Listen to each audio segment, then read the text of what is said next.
Remember when car culture meant burnouts, bad decisions, and arguing over which JDM legend would gap a Mustang? Yeah, me neither. Because now it's all been replaced with silent toasters on wheels and drag races that sound like microwave popcorn. Welcome to 2025, where car meets look more like a Tesla charging convention and nobody knows how to heel toe anymore. Welcome to another episode of Pro Street TV, where today we talk about why car culture is dying.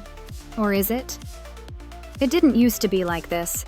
There was a time when every empty parking lot on a Friday night meant rumbling exhausts, open hoods, and too many Red Bulls. When Build Not Bought was more than a slogan, it was a lifestyle. But today, car culture feels different, sterile, overpriced, and maybe dying.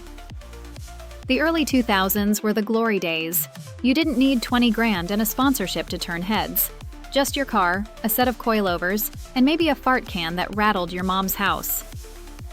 You learned on forums like Honda Tech, Naziok, Club 4AG. You didn't ask Google, you asked the guy who blew 3 trannies and lived to post about it. Tuner magazines flew off shelves. Street racing videos were passed around on burnt DVDs. The culture was raw, flawed, and undeniably real. Then came the shift. Suddenly, every build was cinematic, staged, wrapped in chrome vinyl and filmed with a drone. Instagram and TikTok replaced forums. Instead of asking how to gap your plugs, you learned which hashtags got you sponsored.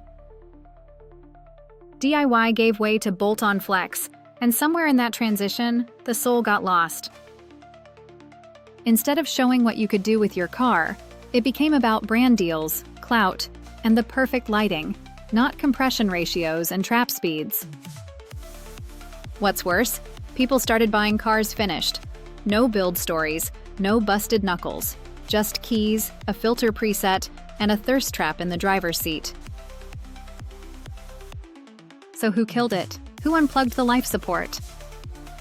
It wasn't just one thing, it was everything.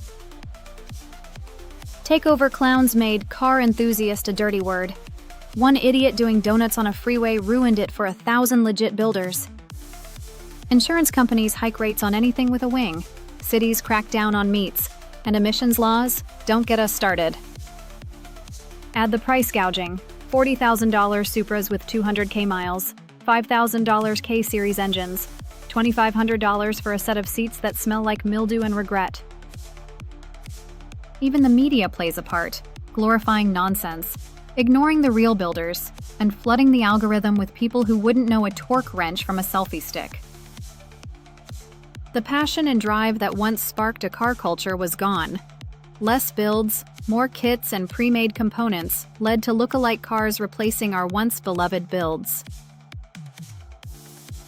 But here's the thing, it's not dead, not yet, just buried. There are still warriors out there. The guy building his turbo Miata on a harbor freight budget. The crew throwing legal track days. The kid tuning his car with a laptop balanced on his knees and YouTube as his only guide. They don't chase likes. They chase red lines. They're keeping the fire alive, one busted knuckle at a time. And they need us, now more than ever. People who will cheer them on and help guide them on their journey. Perhaps things like video games can hopefully reignite the passion in our youth that's gone by the wayside over the past 25 years. Car culture isn't inherited, it's ignited. And every late-night wrench turn, every busted knuckle, every story told in a garage sparks that fire in someone else.